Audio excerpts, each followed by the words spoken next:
ঐতিহ্যবাহী খেলাগুলা আমাদের মানে এগুলো বেঁচে থাকুক, কারণ এগুলোর সংখ্যা কমে আসতেছে দিন দিন।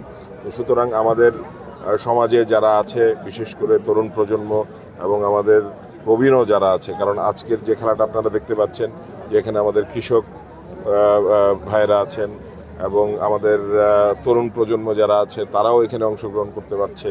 এখানে হাডুডু খেলা হচ্ছে, তৈলাক্ত কলা গাছ, তারপরে হাড়ি ভাঙ্গা, এবং আমাদের মহিলারাও এখানে অংশগ্রহণ করেছে। তো সুতরাং আমরা সকলের জন্য, সকলেই যেন এখানে একটু আনন্দ করতে পারে এবং আমাদের যে ঐতিহ্যবাহী খেলাগুলো আছে সেগুলো যেন আমাদের সমাজে টিকে থাকে। তো সেই জন্যই আজকে এই পরিকল্পনা।